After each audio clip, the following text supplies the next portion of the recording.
This is the Louie Tee Network. In the lab room. 10 minutes or less. Atlanta Falcons. Welcome. You are in the lab room. I'm your host, Lou. Thank you for joining me here on the program.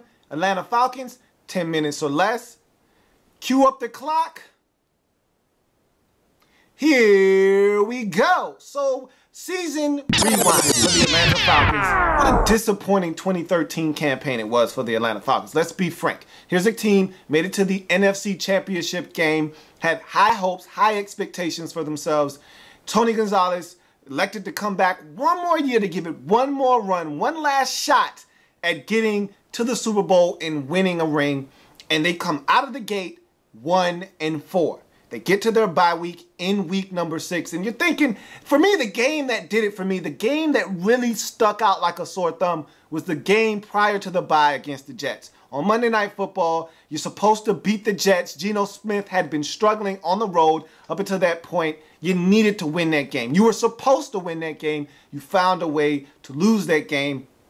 And that sent you into a tizzy. Now, you come out of the bye, and I'm still waiting, but after that Jets game, little skeptical as to how good this Atlanta Falcons team was really going to be. Roddy White came into the season banged up. Julio Jones got hurt not too far thereafter, and the season kind of went downhill from there. You come off the bye, you beat Tampa Bay, but then you proceed, and maybe you thought in the back of your mind, okay, here we go. Falcons are about to rev it up. And then they proceed to lose 5 straight games. That puts you at 2-9. At that point, your playoff hopes are dashed. Now you're just trying to save face. Falcons end up 4-12 on the season. So not a really good campaign for this Atlanta Falcons football team. And this is a team that's not accustomed to losing. Matt Ryan hasn't been a loser since he's really been in the National Football League. Mike Smith and Matt Ryan have been one of the winningest head coach quarterback combinations in the National Football League since the two have linked up. So this was foreign territory for the Atlanta Falcons. But you look at the 2013 season, a lot of injuries in key positions. I talked about Roddy White not really being himself early on to start this season. Julio Jones going down, I think, in that Jets game prior to that bye. After that, this defense was exposed. The offense bailed them out time and time again a season ago in 2012 when they made it all the way to the NFC Championship. Offensively, this offensive line came into the year really banged up, really bad. Let's just not be tippy-toeing around the issue at hand. Matt Ryan was under duress. This offensive line was bad. Lamar Holmes has no business starting at left tackle. And Jeremy Trueblood, who wasn't even on your roster throughout training camp, ended up starting at right tackle. That was a recipe for disaster. You have guys banged up. Sam Baker went down. And it was just a mess in Atlanta. And so you look at 2014 for the Falcons now. We fast forward now to the NFL 2014 offseason for the Atlanta Falcons. And you look at this team, the good thing that came out of their 2013 season, if you want to look at the glass half full, is that they were able to get some guys some experience. They had a lot of guys banged up in 2013. The linebacking corps, I don't even want to talk about how banged up their linebacking corps was. And so a lot of guys got experience along that secondary with the youngsters that you drafted last year in Alford and Trufant. So they got experience. You got some linebackers like Worrilow, some experience out there. Bartu got some experience. So you got a lot of guys that got to play some football. Lamar Holmes was able to play a lot of games for you last year. So some guys stepped up. Maybe you found some things that you didn't know you had. And maybe you found out, okay, we got some guys that can help us in terms of depth. Whatever the case may be, a lot of guys got experience last season. So now you look at 2014 and you look at the free agents for the Atlanta Falcons and you'll see the list in front of you. Sean Locklear, Omar Gaither, Jeremy Trueblood, Dominique Franks, Chase Kaufman, Joe Hawley, Mike Johnson, Corey Peters, Pariah Jerry, Jonathan Babineau, and your 2 restricted free agents are Robert McClain and Kevin Cone. So I look at this list, and to me, the guys that you really want to hang on to, are Corey Peters, defensive tackle, and Jariah Perry, your two defensive tackles. The one defensive tackle that you have on this list, Jonathan Babineau, is the one I think you can let walk away. But the two that I think you really need to keep, Corey Peters got you 5 sacks and got pressure on the quarterback last season. A year ago in free agency, you let Vance Walker walk away, a guy that I thought was a very key cog in that defensive line. He went to Oakland, and I thought you kind of suffered for that. So now, looking at this situation with Corey Peters, you can't allow history to repeat itself. You got to bring Corey Peters back. You got to bring Jariah Perry back. I feel like if these guys are reasonable in the price tag that they have, I feel like both of these guys need to be Atlanta Falcons again. You let Jonathan Babineau walk away, and I think you need to upgrade that other starting defensive tackle position across from Corey Peters. You would love to get more pressure on the quarterback, but there's a lot of young guys that you've invested picks in, whether it be Stanley Maponga on one side or it's Jonathan Massaquoi on the other side. You've invested some resources. You went out and signed O.C. Umenyiora, and you basically swapped him out for, and I really love bringing this up because you swapped him out for John Abraham, and how'd that work out for you?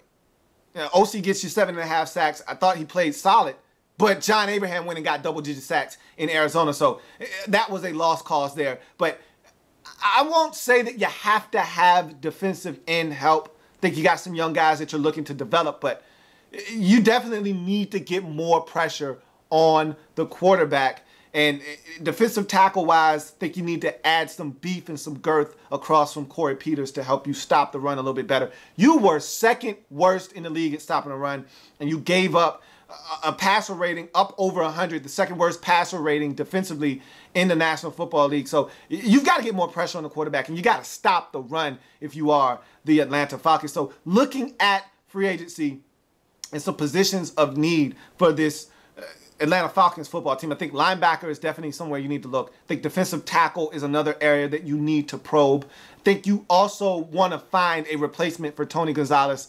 And really, I think what you need to be looking to do is see if you can find some beef out there on the market at defensive tackle. I don't know if you really need to invest a pick per se in that early in the draft, but I think tight end, you need to go in the draft. There's nothing out there for you as far as tight end is concerned, to address what you need at the tight end position. I know you have Levine Toilolo. However, he's not Tony Gonzalez. You're not going to find another Tony Gonzalez, but you'd love to find another pass-catching threat. I think Levine Toilolo is a guy that can help you in the red zone, him being so big, but he's not a guy that's going to stretch the field in the seams. You need to find another replacement in the draft. I don't think you want to go looking around in free agency for that. You'll find that there's not a lot out there. There are some guys that can help you, but they come with red flags, like a Jeremichael Finley, like a Fred Davis. These are guys that can help you, but they also have red flags attached to them. So I think you might want to look in the draft for a tight end. Now, talking offensive line, you definitely could use some more help offensive line-wise. Maybe you're happy with what you got out of the guys toward the end of the season, but I feel like there are some guys that can help you upgrade that offensive line, especially at those tackle positions. If you're getting back your left tackle, Sam Baker, and you feel like he's healthy, then you're fine over there. Right tackle, if you feel good with Lamar Holmes, maybe you're good there. But if you're looking for an upgrade, there are some guys that can upgrade that right tackle position in free agency. Don't be afraid to go out there, test the waters, see what's out there for you. There are some guys that can help you upgrade that right tackle position. I talked about Bino Giacomini with the Cardinals. Same deal here. There are some available options that can help you upgrade that right tackle position if you are the Atlanta Falcons. You look at linebacker. I talked about linebacker. I think that's a position that you might want to go out there, sniff around a little bit, see if there are any candidates that can help you. That might be another position that you want to address, though, via the draft. I think running back is another position that you have to take a look at. With Steven Jackson up there in age, and I'm not a huge fan of what you have in your backfield right now. Jaquiz Rogers, not that bad, but again, you need another guy back there that I feel like can be another change of pace. And so it wouldn't hurt to take a look at what's out there at the running back position. And if you want to bypass the running back position in free agency, you definitely need to take someone in the draft. If you are the Atlanta Falcons, I feel like you're set at safety. I feel like you like what you have at cornerback. Maybe you could add another corner because Robert McClain is a free agent. If you love McClain, he does a lot for you in the returns game as well as a defender. Maybe you bring him back. He's a restricted free agent, so you have first dibs on him. If not, you definitely need to look for some help in the secondary as well. Falcons with $19.2 million under the cap, which puts them 12th in the league with most cap space available going into the league year. So they've got some money to play with after the release of Stephen Nicholas and cornerback Asante Samuel. So they've got some money, some room to play with. So they need to be aggressive in free agency, attack some of those needs so that when the draft comes, the picture becomes that much clearer for the Atlanta Falcons. As you can see, my time is up. That's the Atlanta Falcons in 10 minutes or less. 10 minutes or less. Like the content? Want more? Sub up. In the lab